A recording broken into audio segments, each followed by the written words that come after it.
Hello guys, and welcome back to my channel and to Glenstal Abbey.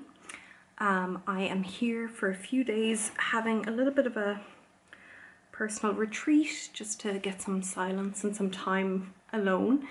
I don't know if I filmed it, but I think I might have. A couple of years ago I went to Glenstal hermitage retreats to spend a few days by myself in silence, and I'm now doing that in Glenstal Abbey in Limerick, which I was at once when I was 16 with school and I fell in love with, and I've wanted to come back since, and I finally did at 30.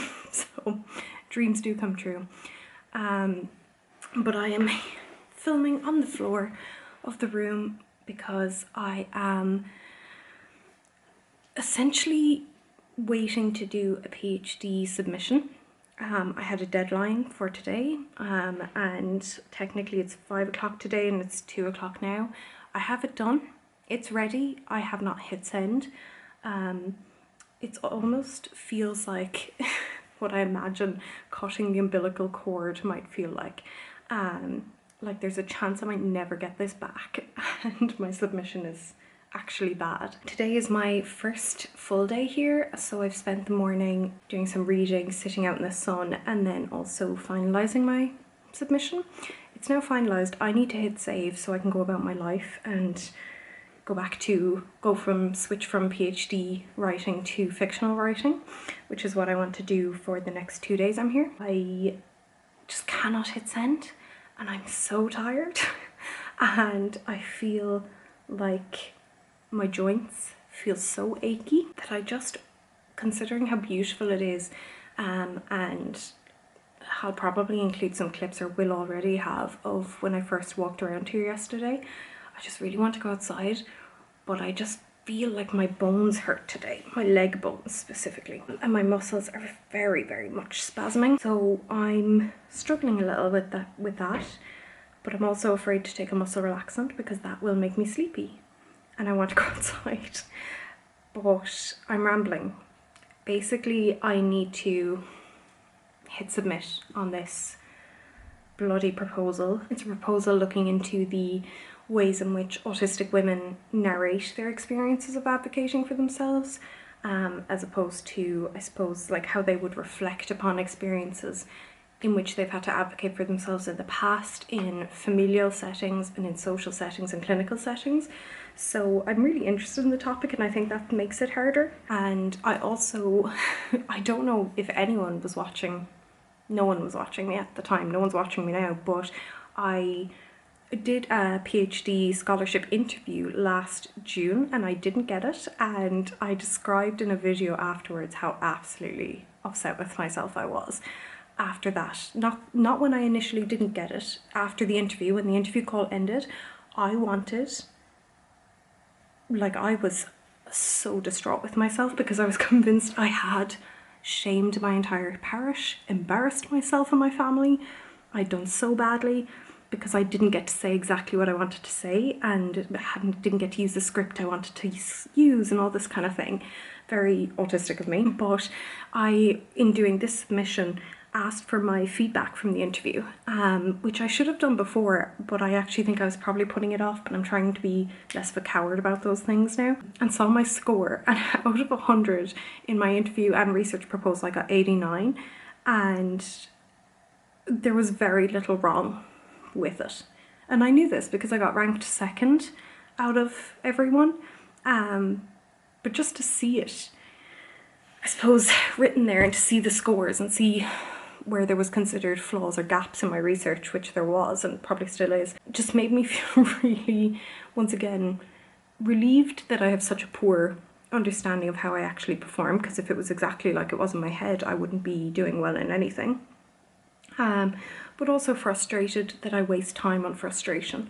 So it's with that knowledge that I'm trying to make myself hit send on this proposal, with the idea that it's probably not as bad as I'm imagining, and chances are it's not bad at all. It might need to be improved, but that's okay. That's completely reasonable at this stage of my career. So I'm just gonna hit submit, and I'm going to maybe go sit downstairs and read whilst I wait for some painkillers for my hips to work, and we will see. But either way, I'm hoping that whilst I'm here I just get some fiction writing done, also just some time by myself just to walk, think, breathe, and not be a person who works whilst doing a PhD whilst writing, who is also chronically ill, who's all these things. Just be one person in one context. I don't know if that makes sense, but sometimes if I have a lot going on in life, it feels like I'm being pulled in a lot of directions, and I just need to be very much centered and present in one place. And thankfully I have had that so far by doing some of the meditations here and being part of the routines here and the meal routines and all of those kind of things, which have been really lovely. So I'm gonna do that, and I will take you along with whatever I end up doing.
I know that technically no place is perfect, but this just feels so close. So I'm here on this little boherine that looks like the road to my nan's house, and I'm trying to find a way down to the lake, and I'm sure it's obvious. Oh, the bells are going. It must be 4 o'clock? 4 bells. Yeah, 4 bells, 4 o'clock. I'm sure there must be a way, so I'm gonna just keep walking this way and hoping I'm not going onto someone's private land.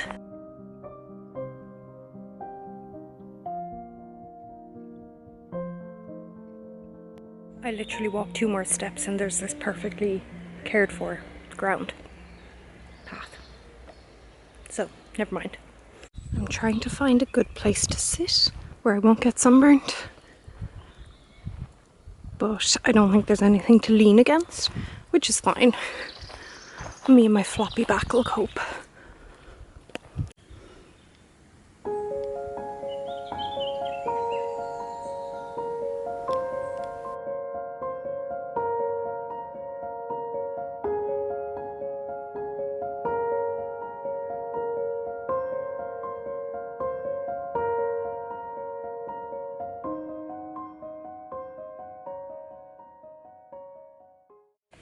I'm sorry if my hand shakes because I'm outside and I don't have my large tripod, but I'm reading a book that I'm late to the game on. It's a non-fiction book on writing by Danny Shapiro. Still writing The Perils and Pleasures of a Creative Life. I think it came out in like 2014, so I am very much late to it. I found it in a charity shop for €2 and it's signed by her, so I'm thrilled. But I'm at the very end and it's broken as sections into beginnings, middles and ends, and I'm at the ends and she writes about, I just read a sentence that I just really feel based on writing and based on the need to be moving quick enough in any career, and that any kind of rest or any kind of time off writing or not trying to move forward or progress is actually all just time wasted. And she's writing here in a chapter called Patience about a graduate student of hers who had so much potential. I haven't finished it, so I presume she still has potential. And she said, when she asked me halfway through her first novel what I thought about her getting an agent, I told her to wait. I urged her to finish it first, to spend more time writing in the dark. I counselled patience. She nodded, shook, bit the skin around her fingernails. She was in a graduate writing workshop filled with good writers. They were all driven, all anxious about being young, but not that young. How many years did they have before they'd no longer be considered precious? How many years to make the lists? 35 under 35, 20 under 40. And that just really, that is the idea of being young but not that young. And I notice that now, anytime in life something new happens, I'm starting to feel less like I'm still rattled by every new experience or new loss or new trauma or whatever, but I feel less convinced I won't recover. And I think that's part of, my mom has always said, it's part of just being alive long enough to know you'll bounce back. And that's where I start to feel like I still feel young, but not that young. And that's where I feel like I'm at with writing, is there's a constant hum in the back of my head, if I let it, about being not quite young enough anymore to get away with being either precious or frivolous with time. So yeah, that's just a thought.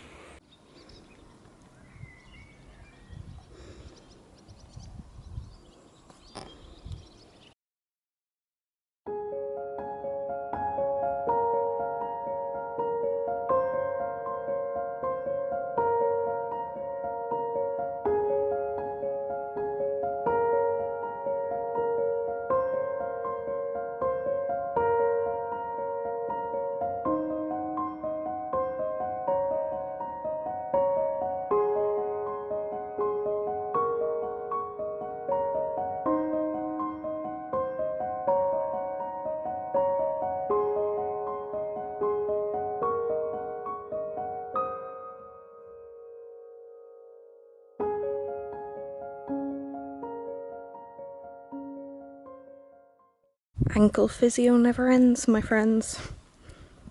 Been doing this since November, since I had surgery on this ankle, and I have been undertraining this ankle, so now my operated on ankle is stronger. I've come into the room and taken a shower, and now it's just about to have a quick lie down before dinner, which is in an hour, and those bells started going, and I really need to research the different timing of the bells before different kind of prayers and things, but I forgot they went off, so that woke me up very much. And I was thinking, I have a little bit of hay fever after being outside, but it feels fine now. I've put in eye drops and taken an antihistamine and things, so it'll calm down, but I'm not grateful to Addison's disease for anything, really. I mean, if I was being philosophical, I could say I'm really glad that Addison's, has taught me to regulate myself and pace myself and discipline and all those things, but I'm not really feeling that charitable right now. But I am glad that once I started taking hydrocortisone, that very first summer, I started taking it in January or late December, and that very first summer was my first summer without hay fever. I had a small bit of sniffles, but nothing else, and so I'm glad of that. I think prior to being diagnosed, and obviously living on a scrap of cortisol for years, my system must have been really, really heightened, especially my immune response was so reactive to everything. So my hay fever has been, there goes the bell. Oh, the bell. I don't know if you can hear that. It's 6 o'clock. Nope.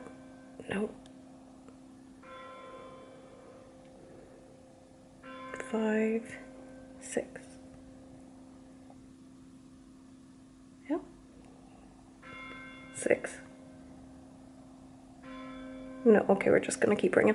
When I was little and I had hay fever, especially during silage season and things at home, my eyes would be swollen shut and I used to be able to sleep, and I used to sleep with ice packs on my eyes to keep the swelling down. There was no amount of antihistamines or treatments or nasal sprays or anything that would work. I would be blowing my nose so hard all summer that I was just constant nosebleeds, and I used to is still to this day, if I smell freshly cut grass, a spike of fear comes into my heart because I feel like I won't be able to see soon. That was always bad, but when towards the tail end of not being diagnosed, it got really bad. And summers were always really hard. I used to try to spend a lot of time by the sea because the sea air would help, as opposed to, you know, where I live in Kerry. Kerry's not an ideal place, or Ireland's not an ideal place for hay fever. But considering today I've spent hours outside, I wore contact lenses all day. I've taken them out now, but this is it, this tiny little ring. And it is 20 degrees, it's gorgeous outside. I could literally see the pollen in the air. Well, that's not, I don't know if that's accurate. I could see the little bits of fluff off different trees and plants. And this is it. So I'm glad of diagnosis for that, because it has given me back summers in a way. It's actually given me summers because I've never had summers back. So yeah, that was just a thought. I was just kind of thinking of things I was grateful for, and even though I look so freckly and tired and everything after the shower, I just wanted to document that thought, I guess. That it's not all negative side effects, I guess, of hydrocortisone. So I am just back from dinner. We have supper every evening after the monks' evening prayer with them, which is actually really, really nice. It's very quick and it's very like time sensitive, like regimented, because I suppose they're moving into their vespers and things like that, but it was absolutely lovely. And afterwards, one of the brothers, brother Luke, I think he said his name was, gave me and two others a tour of the icons that Glenstal has. It's funny because they're the icons, I suppose, from, I think the earliest is about 1650, he was saying. A lot of them are from Russia and things, but they are, it's very strange because I saw them on a school tour when I was here when I was 16 during transition year, and I remember being really fascinated by them and really wishing I was in there alone, because I was in there with, I suppose maybe there would have been 70 of us there, and you wouldn't fit 70 in there, but there was still a lot of people. And I remember wishing I had time with them alone, and I got that this evening because it was so quiet and so still and kind of a private personal tour, which was really, really nice. It is now 8:30. I'm surprised one of the bells hasn't gone off. Maybe it has. So the bells go off every hour, but a single bell rings every half past the hour. So I don't really know this evening because I don't really feel like writing, though that was, I don't know if you can hear it, but that's the bell. It just went. So I might go downstairs and have maybe a cup of kind of herbal tea or something and sit down and read downstairs, or journal downstairs maybe or something, just to get out of my room. Or I might go for a walk. I feel like I've walked a lot on my ankle today, but we will see. But either way, that was really, really nice. I know that it mightn't be everyone's cup of tea to come to something and be in the presence of, I suppose, overt religion. For me, I find it quite peaceful, and also I like that there is there's no expectation to be religious, or you don't have to go to all the prayers, but you could go to every mass if you wanted to. It's entirely up to everyone. So I think the evening prayer is at 9:25 every night. So but there's no pressure at all, and I really, really like that. So I think I might just go sit downstairs or sit outside even or something and just relax for a little bit. The temperature has dropped, thank God. But yeah, I just feel very relaxed and very happy and very, I don't know, just privileged, I guess. But I'll talk to you soon.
morning everyone. I have woken up this morning wanting to write, feeling very much like I want to write, whereas yesterday when I woke up I just wanted to get outside.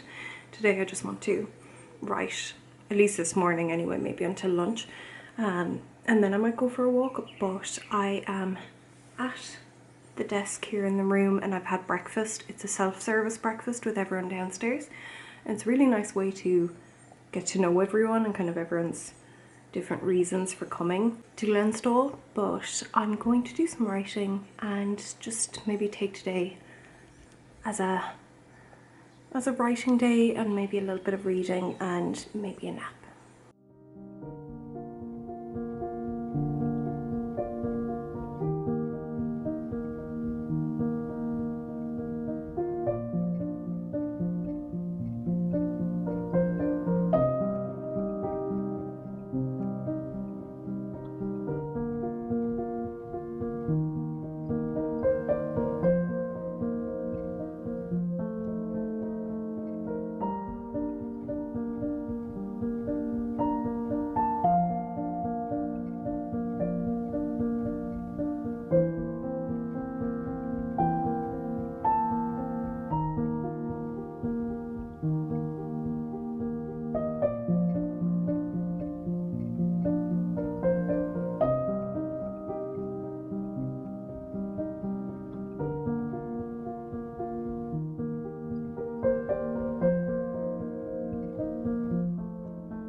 You know, sometimes writing is laughable because I am sitting here in the quiet space doing some writing and I am trying to find where in this manuscript I have mentioned this character's favourite type of tea. I made this up. I could easily change this, but I want to find it. Can't remember if I said chamomile or green tea. I wouldn't have said green tea, I think I might have said peppermint tea, but I feel like it's chamomile, but I'm trying to find it. But it's funny because I feel like I can't change it because this person is so set in stone now. So, yeah.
This is my hidden little choice of reading spot.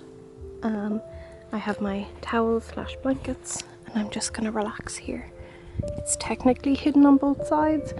There is a garden over here and a small road here, but it's really quiet.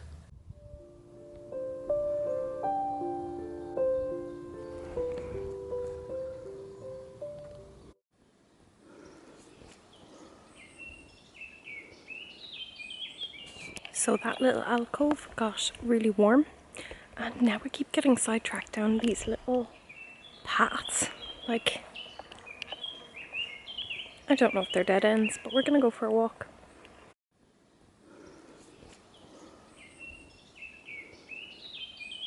So that was a dead end, a very long dead end, but a lovely walk along the street.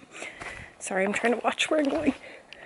But every time I disturb any animals or anything, I'm beginning to feel a bit like how Katniss describes Peeta in the Hunger Games. Every time she's trying to hunt and he just keeps like clanking around the place, making noise. And I realise I have no idea what she's talking about in terms of having a light foot, because I obviously don't have one. It's so interesting that I have no idea how old this tree was when it fell and in what storm or whatever, but like, how long did that take to grow? Like every single ring. I remember learning about dendrochronology, I'm probably saying that wrong, in school, and it just seems so fascinating. But it's just kind of wild to imagine how long that's been here and what it's seen, and now it's in halves that are still really beautiful, but split from like, I was going to say from one storm, but it's probably the accumulation of many. But it's still just kind of interesting to see the inside of it. Another reason I turned back was there was a wasp's nest. And even though I have been stung so many times as a child, I'm not about to do that again. Not willingly. So here we are.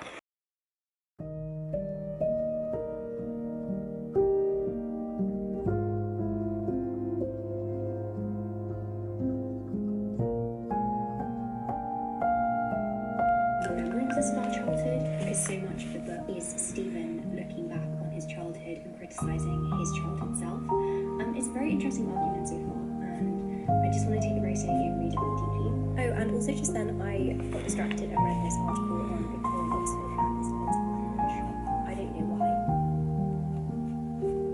Supercharge your writing with Jenny AI's autocomplete, helping you write 10 times faster with auto in-text citations. Loved by over 2 million academics worldwide, Jenny AI is trusted by top universities and businesses for research and writing. From essays to research papers, Jenny AI offers